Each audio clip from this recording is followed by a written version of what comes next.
There's two types of microphones, a condenser mic and a dynamic mic. Each microphone has its time and place to be used and its own specific reason. There's a third type of microphone which can either be a condenser or a dynamic, and it's the shotgun mic. Let's break down each individual type of microphone first. Let's start with dynamic. A dynamic microphone is a microphone that everyone's used to seeing. You know, the one with the round ball on top and the stem that people hold. Still confused?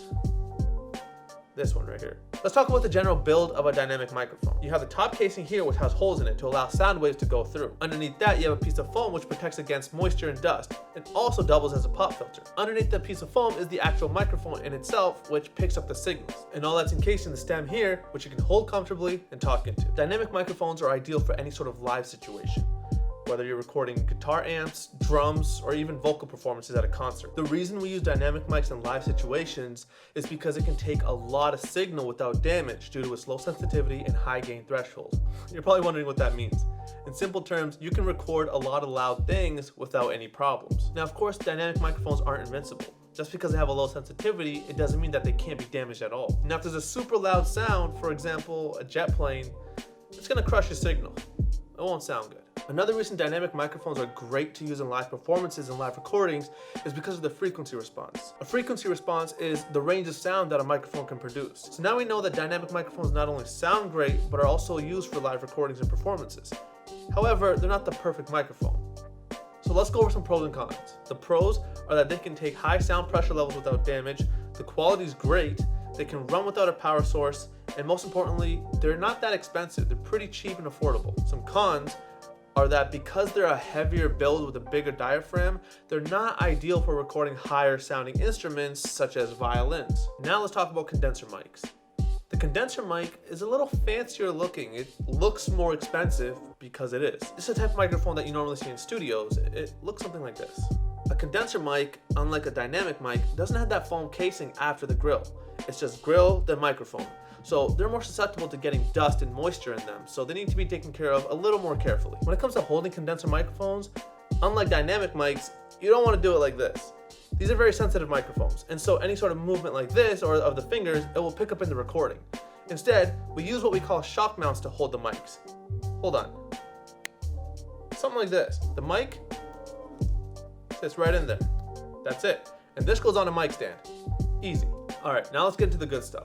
So what are condenser mics used for? Condenser mics are generally more sensitive to sound, meaning they can't take too loud of a signal. Now, even though we're not going to blow the mic or completely destroy it, it will cause distortion in the audio, and that's what we call peaking, or going above 0 decibels. Now, even though these mics can be used in a live setting, it's not as common. It's more common to find them in a studio setting.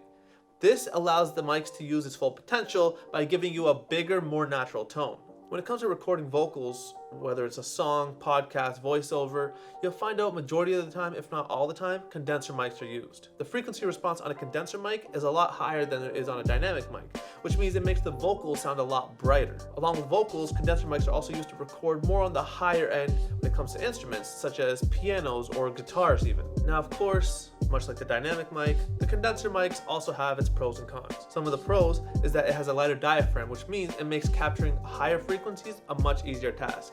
They're also generally a lot smaller than dynamic microphones, which helps with compactability and maneuverability. Some of the cons is that there's a limit to the max signal level that comes into the microphone. Also, because they're more complex than dynamic microphones, they're easily affected by extreme changes in temperature and humidity. And cheaper models can cause a low hum or excess noise in the recording. The next type of microphone is a shotgun microphone. Now, not only is this mic unique due to the fact that it can be either a condenser mic or a dynamic mic, but also the shape of the mic itself. It's a long, narrow rod and gets its name by its resemblance to the barrel of a shotgun.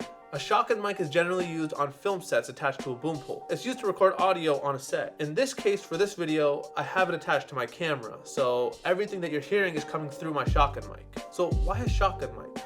Why can't I use a traditional dynamic or condenser mic on set? It's used because of its directional pickup pattern. Directional pickup pattern meaning anywhere you point that microphone, it's going to pick up audio only in that direction. It doesn't 100% cut out all the noise and sound from around it, but it muffles it down quite a bit.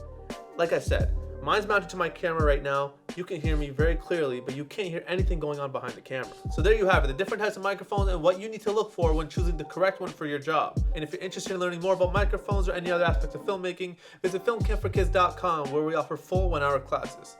Thanks for watching.